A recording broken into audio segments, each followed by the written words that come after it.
The Book of Esther, Chapter 1. The following events occurred in Persia during the reign of King Ahasuerus, the same man who ruled 127 provinces stretching from India to Ethiopia. In those days, King Ahasuerus' throne was in the citadel of Susa. During the third year of his reign, Ahasuerus gathered together all of Persia's ruling authorities, nobles and officials, leaders of Persia and Media, and nobles of his provinces for a grand state banquet. For 180 days, King Ahasuerus continuously paraded his glorious kingdom's riches and the splendor of his own notoriety in front of his nobles. Day after day, the party continued with Persia's grandeur on display. After these days of feasting were over, the king held another banquet for all who lived in the citadel of Susa. For 7 days, wealthy and poor men alike danced, drank, and made merry together in the lush and close gardens of King Ahasuerus' palace. His gardens were lavishly dressed with white and blue linen draperies, which hung from large marble pillars and were tied to silver rings with cord made out of fine purple linen. Gold and silver couches were arranged on a grand patio, a mosaic beautifully crafted of crystalline burgundy porphyry, marble, mother of pearl stone, and other beautiful stones. King Ahasuerus generously served his guests wine from the royal cellar in goblets made out of gold, each uniquely designed, but no one was required to drink. The king merely ordered his servants to let his guests do as they wished. Meanwhile, as the men enjoyed the goodwill of King Ahasuerus, Queen Vashti gathered all of the women together for a celebration in one of the banquet halls of the royal palace. On the seventh and last day of the celebration, when the king was in a very good mood from the wine, he gave special orders to his eunuchs who served as his personal assistants. These 7 men were Mehuman, Bista, Harbona, Bigtha, Abagtha, Zetar, and Carcass. King Ahasuerus, bring Queen Vashti to my party. Tell her to put on her royal crown and to wear her finest clothes. I want to show off her beauty in front of my distinguished guests. He did this because Queen Vashti was very beautiful. But when she heard the king's order from his eunuchs, she refused to join him and his guests. King Ahasuerus was infuriated when he heard the news from his assistants. In fact, the more he thought of it, the more King Ahasuerus burned with anger.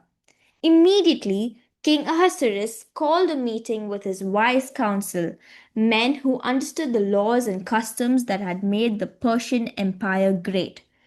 These 7 nobles, the king's most elite confidants, came from Persia and Media and were named Kashena, Shetar, Admatha, Tarshish, Meres, Mersena, and Memucan.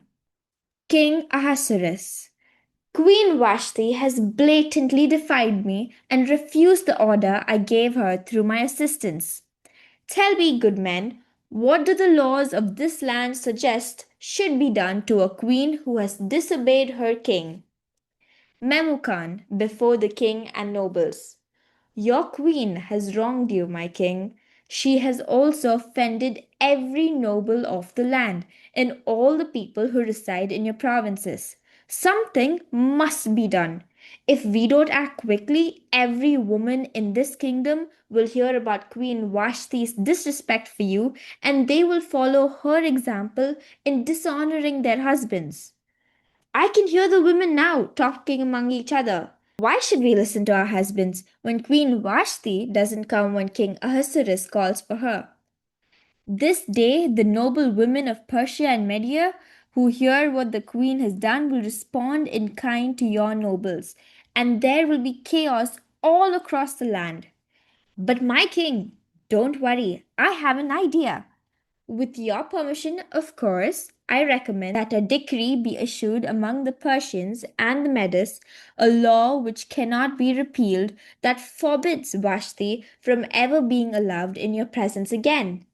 In fact, I would further suggest that you give her position to another woman, someone who is more honorable than she is. As your subjects hear about your decree in the far reaches of your kingdom, all the women will stop and give their husbands the honor they deserve, those of royal blood as well as the commoners. Oh, this is a great idea. Memucan's advice was well received by the king and his advisers. King Ahasuerus. This is a brilliant idea. I say we make Memucan's counsel into law. The king drafted letters and sent them to all of his provinces. His emissaries spread the news quickly at the king's directive that each province receive the decree in their own script and language. In Persia, every man will be master of his own home and speak in the language of his own people, regardless of the language his wife speaks. Chapter 2. A little while later, when King Ahasuerus was no longer angry, he began thinking about Vashti, her actions that night at the party, and his decision to dismiss her from his presence. Seeing the king's mood, his servants had a suggestion. Servants, King Ahasuerus, someone should find beautiful young women who are old enough to be married for you. We suggest you appoint officers in every province of Persia to round up every eligible woman and add her to your harem in the citadel of Susa. Haggai, the king's eunuch who is in charge of the harem, will see to it that all of the women are properly prepared and receive all the needed cosmetics. Then, whichever young woman delights you the most will reign as queen in Vashti's place. King Ahasuerus liked the advice of his servants and gave them permission to execute the plan. Meanwhile, in the citadel of Susa, there was a Jewish man from the tribe of Benjamin named Mordecai. He was the son of Jair, who was a descendant of Shimei and Kish.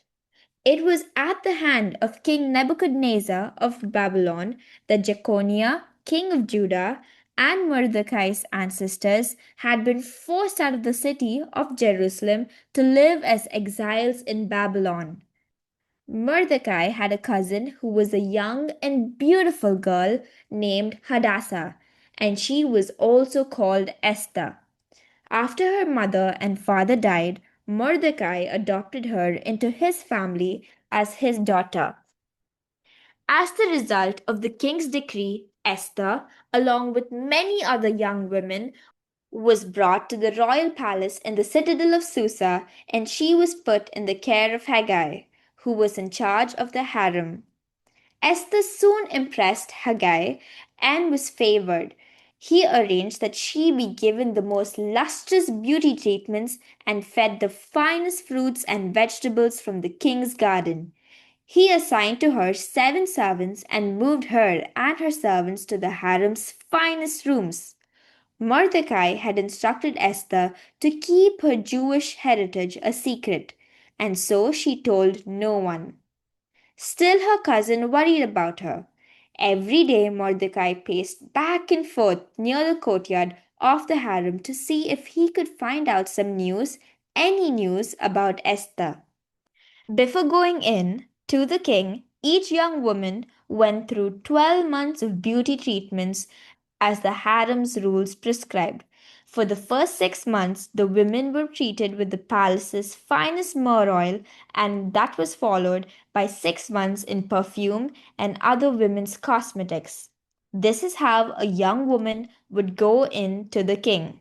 Each woman was allowed to take whatever she wanted or needed from the harem into the king's rooms.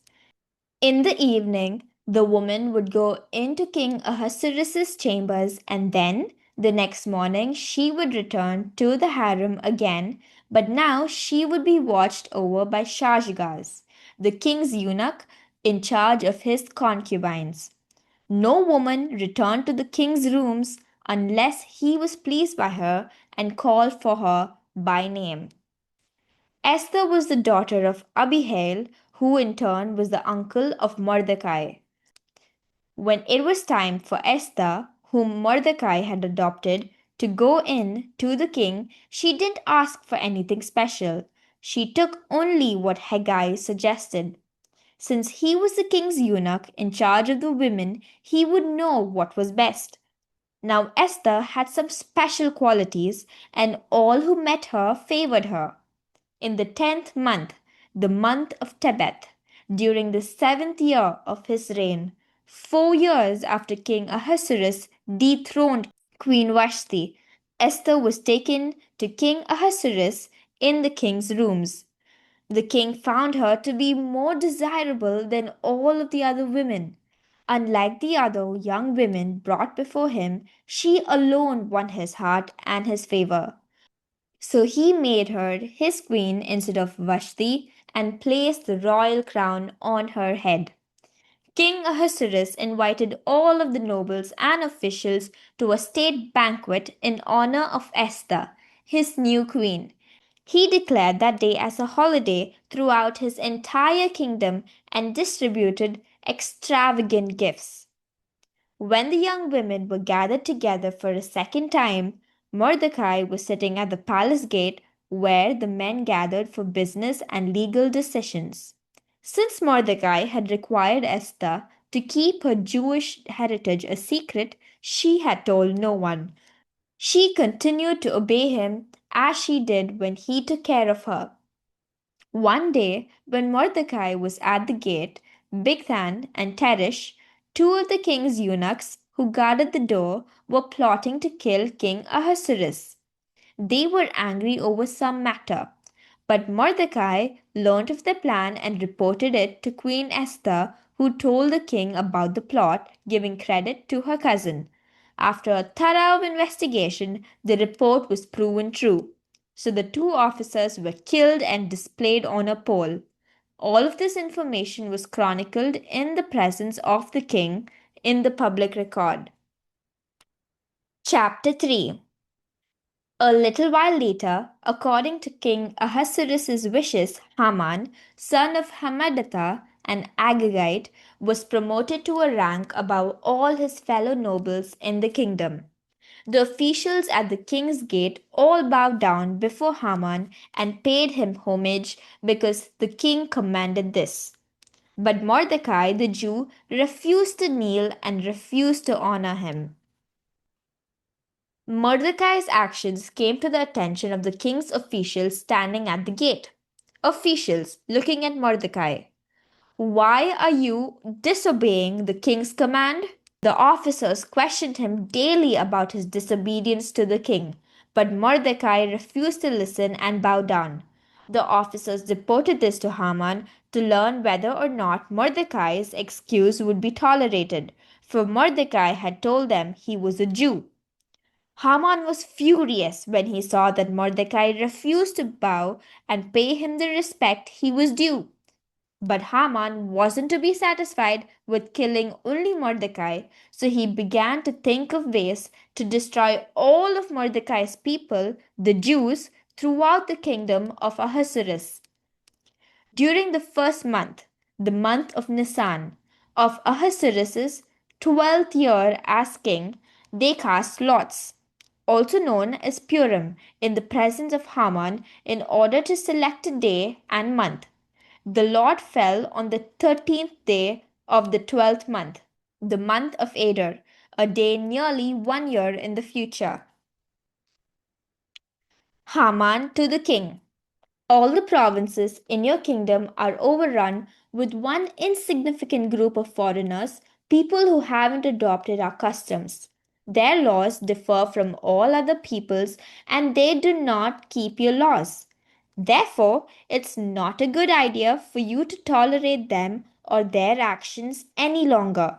If it is your wish, sign an order that these people be destroyed, and I will bear all the costs. I'll pay 375 tons of silver directly to those who carry out the king's business in order to relieve the royal treasury of the expense.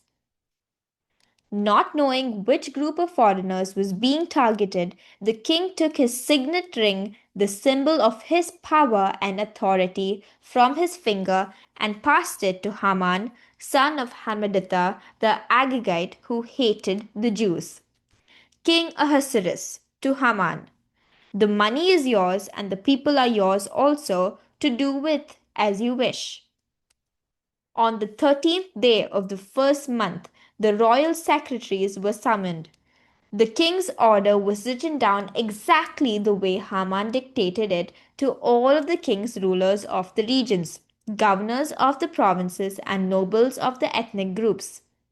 The orders were written in every script and every language spoken in the provinces in the name of the king, and they were sealed into law with his ring. Messengers were sent out to all the royal provinces with the official law giving the order to destroy, kill, and annihilate all of the Jews.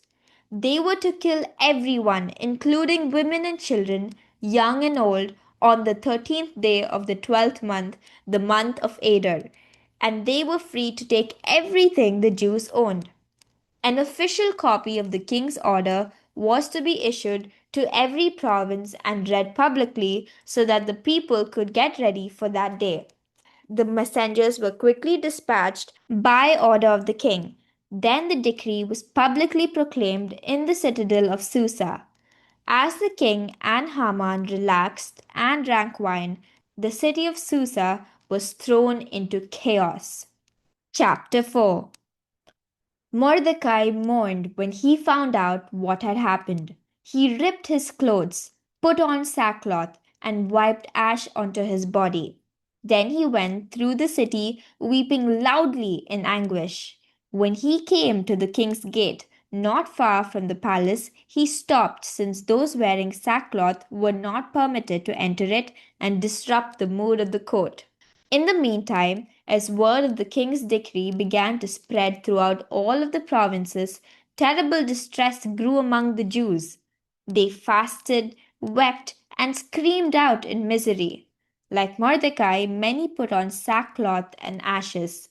Back in Susa, Esther's maids and eunuchs witnessed Mordecai mourning outside of the king's gate. They went and reported to the queen all that they saw. Esther, what is wrong? Why is he doing this? It breaks my heart to think of him like this. Take these clothes to Mordecai so he can put them on instead of wearing sackcloth. But when the servants arrived, Mordecai refused to wear the clothes Queen Esther had sent. So Esther sent for Hathach, who was one of the king's eunuchs assigned to serve her. Esther, Hathach, go to Mordecai at once. Find out why he is mourning and report back to me all that he says. Hathach went to Mordecai in the open square of the city in front of the king's gate.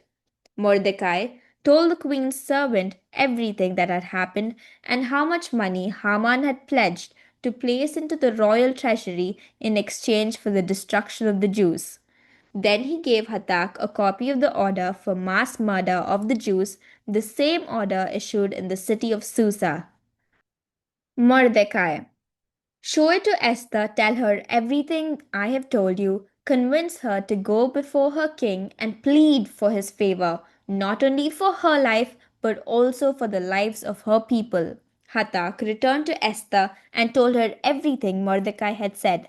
Esther ordered Hathach to return to the city gate and reply to Mordecai. Esther, how am I supposed to see the king? It's known throughout the land, from the greatest of the king's officials to the common folk who live in the provinces, that any person who approaches the king in the inner chamber without being invited is sentenced to death. That's the law. There's only one exception, and that's if the king were to hold out the golden scepter to that person and spare his or her life. It's been 30 days since the king last summoned me. Hathach and the other servants took Esther's response to Mordecai. Mordecai, Tell Esther, don't be fooled. Just because you are living inside the king's palace doesn't mean that you, out of all the Jews, will escape the carnage. You must go before your king. If you stay silent during this time, deliverance for the Jews will come from somewhere. But you, my child, and all of your father's family will die. And who knows? Perhaps you have been made queen for such a time as this. Once again, Hatak returned to Queen Esther with Mordecai's message. In turn, she sent a reply back to Mordecai. Esther, tell Mordecai, in preparation for my audience with the king, do this. Gather together all the Jews in Susa and fast and pray for me. Intercede for me. For 3 days and nights, abstain from all food and drink. My maids and I will join you in this time. And after the 3 days, I will go in to the king and plead my people's case, even though it means breaking the law. And if I die, then I die. Mordecai left the king's gate and put all of Esther's instructions into action. Chapter 5. When the third day arrived, Esther put on her royal robes and stood in the inner court of the palace across from the king's rooms.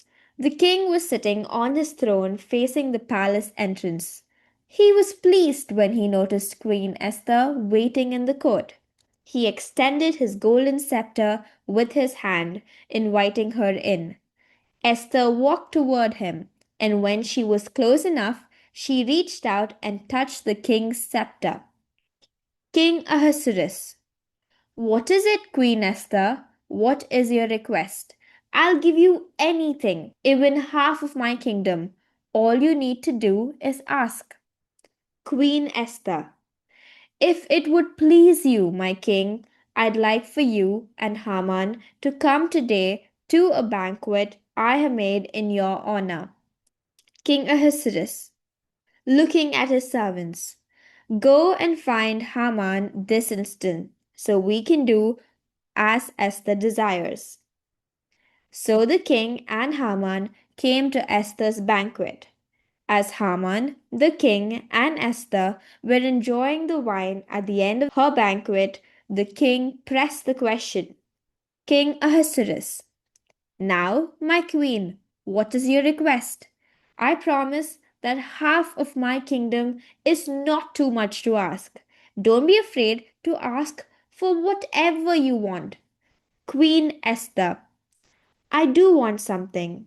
My request is if I have found favor before you, and if you truly desire to grant my request, would you and Haman join me again tomorrow for another banquet I will prepare? Then I will answer your question. Haman left dinner in high spirits, almost gleeful, but his joy was short lived. As he walked through the king's gate, he passed by Mordecai. It angered Haman to see the Jew unwilling to stand and worse still, seemingly unafraid. But he resisted showing his anger right then and there. Instead, he went home and spent time with friends and Zeresh, his wife. Haman spent the evening bragging to them about being rich and having lots of sons in his family. He even boasted about his relationship with the king, talking to his guests about his promotion above all of his fellow nobles and the officials of the king. Haman. And that's not all. Queen Esther invited me today to dine with her and the king. Just the three of us. And guess what? She's invited me again tomorrow. What do you think about that?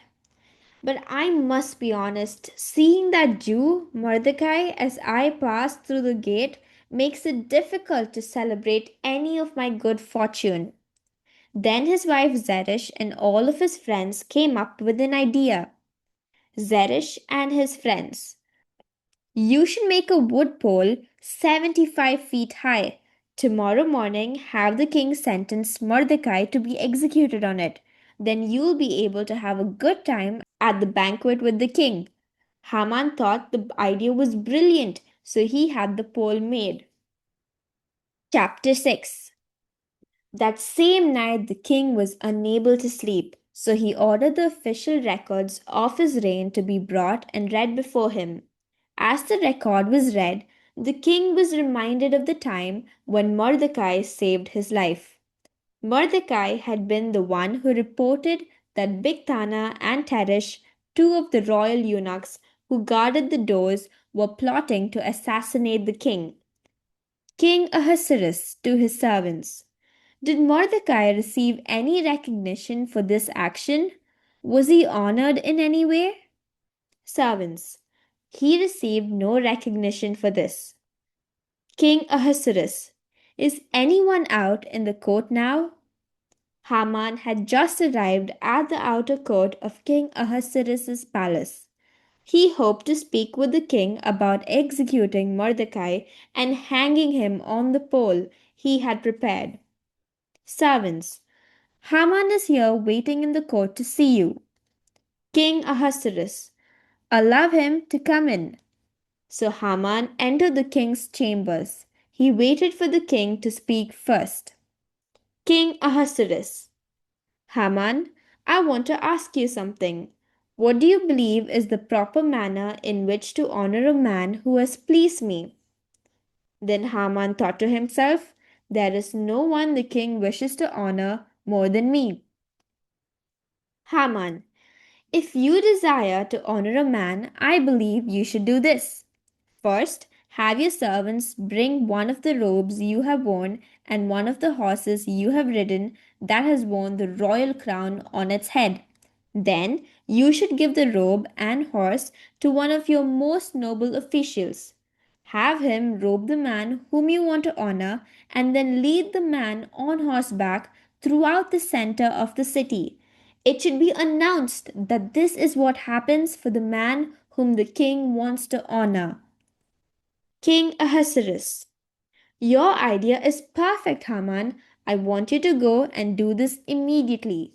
Take one of my robes and one of my horses and do exactly what you have suggested to Mordecai, the Jewish man who sits at my gate.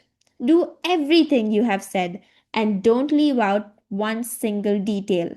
Not one.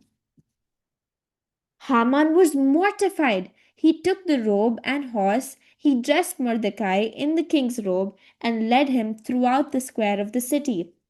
Haman shouting, this is what happens for the man whom the king desires to honor.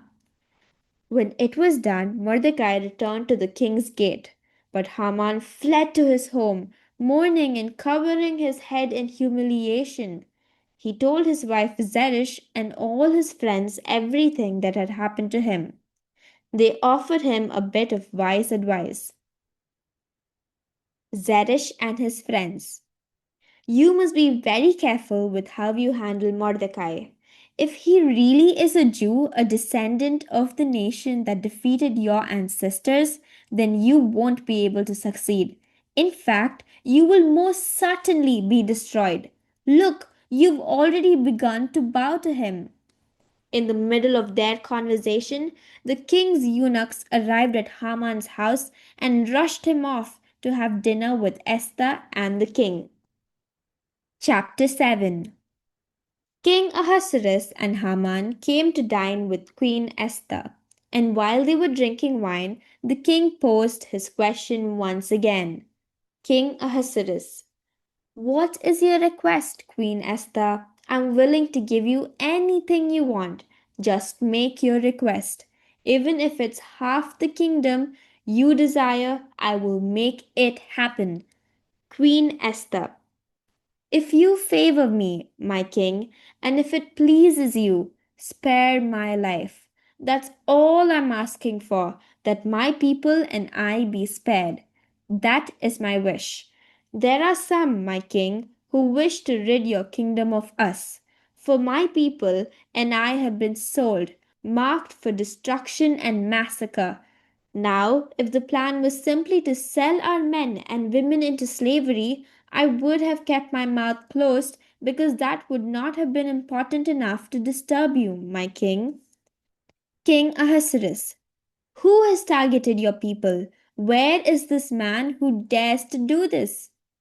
Queen Esther, pointing to Haman. The man responsible for these actions is wicked Haman. He is vile and an enemy to my people. In that moment, Haman's joy turned to terror before the king and queen. Angered, the king shoved away from the table, left his wine, and walked into the palace garden. But Haman, aware that King Ahasuerus had already sealed his fate, didn't follow behind. Instead, he pleaded with Queen Esther to spare his life. In desperation, he threw himself onto the couch where Queen Esther was sitting, just as King Ahasuerus walked back from the garden to the place where the wine and the banquet had been set. King Ahasuerus. Haman, will you even violate my queen right here in the palace where I can see you? As soon as the king gave the order, the royal eunuchs covered Haman's face. His fate had been sealed. One of those eunuchs was Harbona. Harbona, look, Haman has prepared a 75-foot pole for execution in his own courtyard. He was hoping to use it to hang Mordecai, the man who spoke up and saved the king.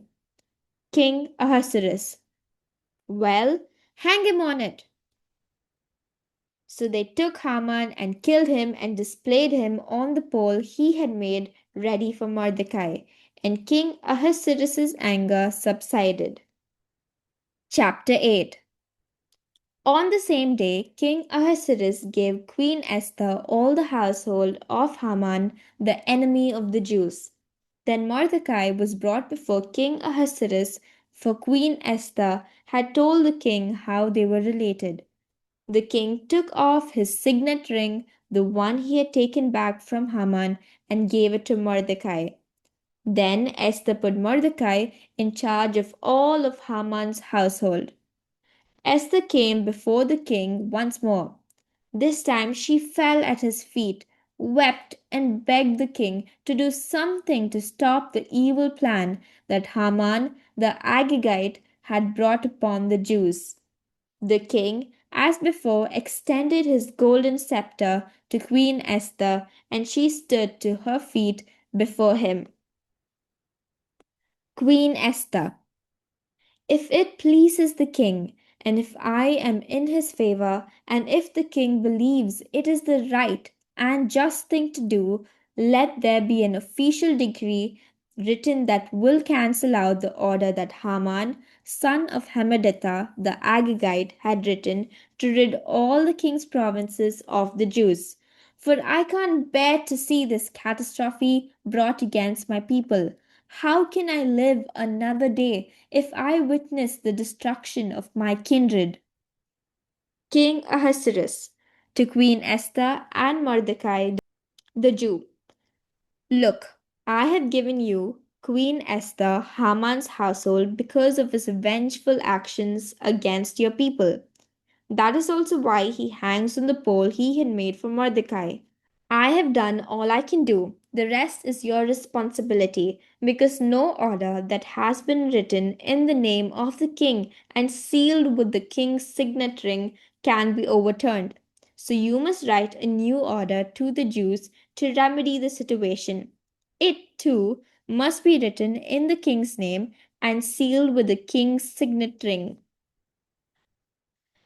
So the royal secretaries were summoned together on the 23rd day of the third month, the month of Sivan.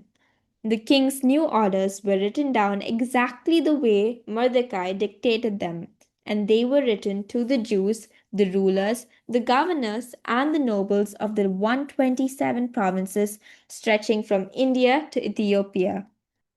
The orders were written down in every script in every language spoken in the provinces, including the Jewish script and the Jewish language. Mordecai wrote in the name of King Ahasuerus and sealed it with his signet ring.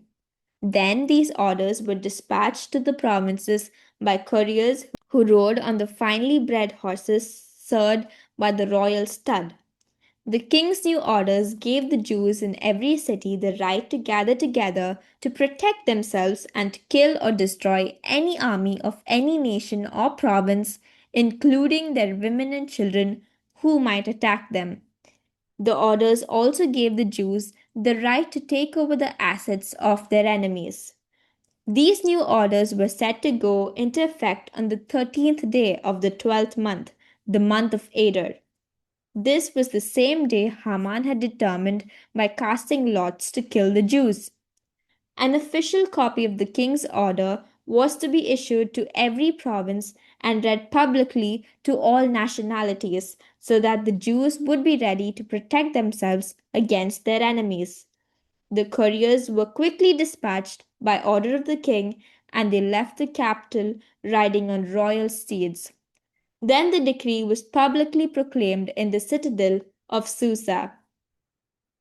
Mordecai went out from the king's presence, donning blue and white royal robes, a large gold crown, and a fine linen and purple cape. When the people of the city of Susa saw this, they exploded into joy. For the Jews, it was a time of celebration. Darkness had turned to light, sadness to joy, shame to honor in every city and province. Wherever the king's law and orders were received, there was happiness and joy among the Jews.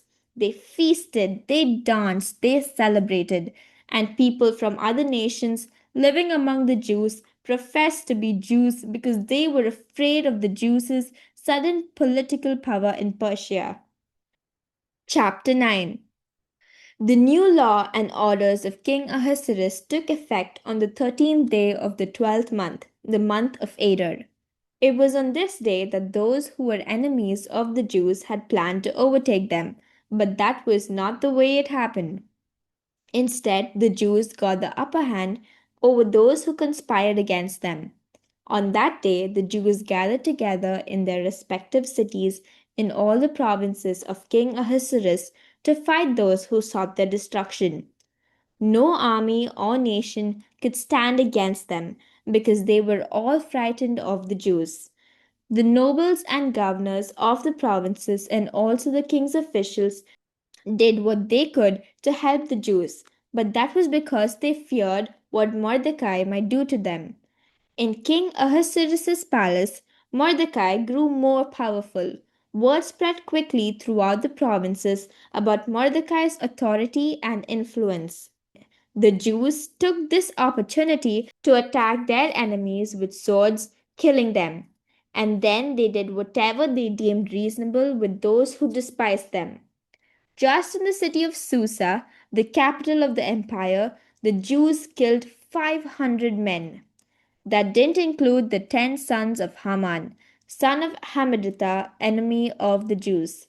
Parshandatta, Dalphon, Aspatha, Purata, Adalia, Aridatha, Parmashta, Arisai, Aridai, and Vaizatha.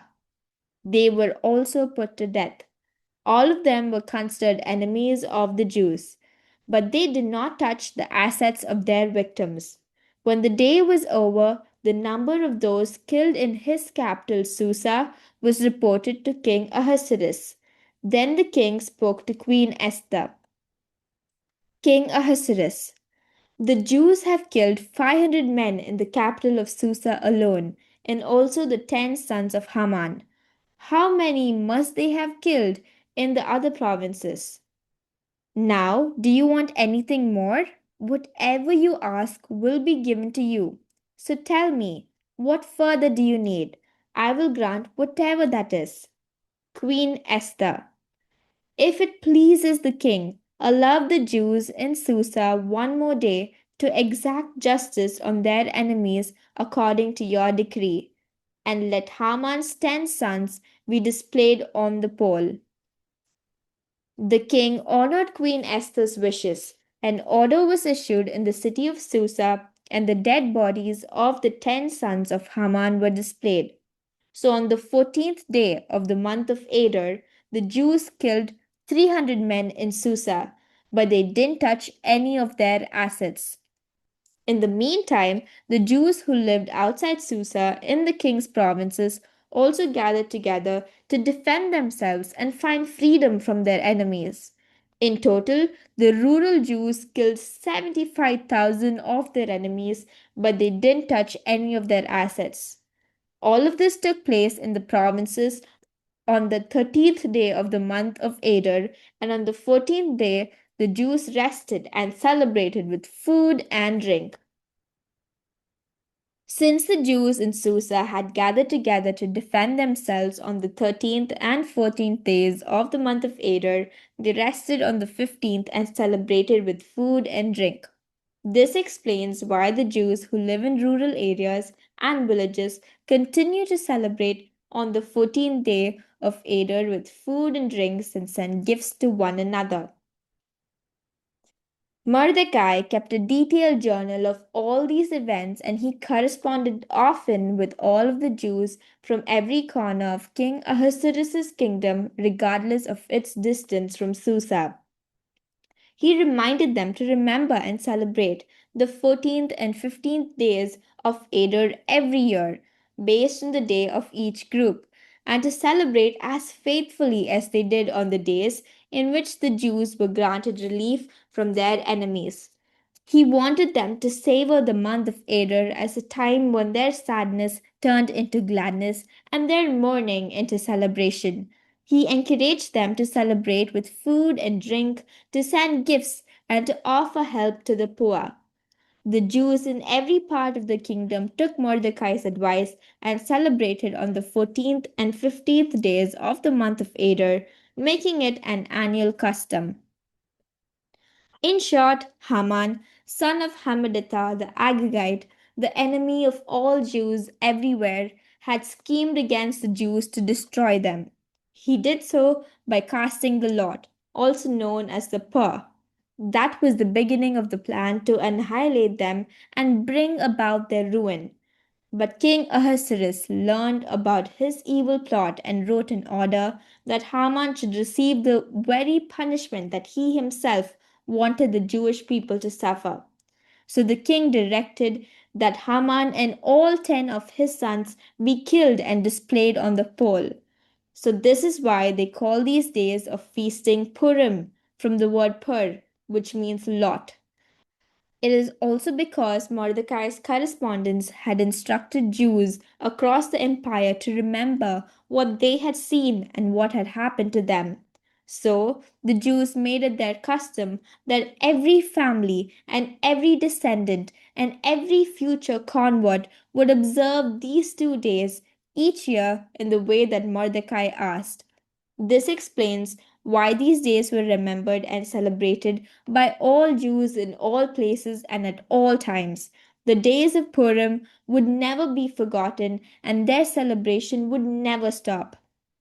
Queen Esther, daughter of Abihail, utilized her full authority as queen to affirm a second letter by Mordecai, the Jew, regarding Purim. So Mordecai sent letters to all the Jews in the 127 provinces of King Ahasuerus' kingdom. His letter included encouraging words of peace and truth, and it was his hope to establish these days of Purim permanently on the calendar as days of mourning and fasting for future generations as it was for themselves. Esther's authority affirmed the tradition of Purim and it was written down in the official records. Chapter 10. Across his empire, on the land and along the coasts, King Ahasuerus imposed taxation upon the people. All of King Ahasuerus' accomplishments, as well as the great work of Mordecai, whom the king promoted, are written down in the chronicles of the kings of Media and Persia. For Mordecai the Jew became second in command to King Ahasuerus, and he was highly revered among the Jews because he worked for the prosperity of his people and was an advocate for their well being.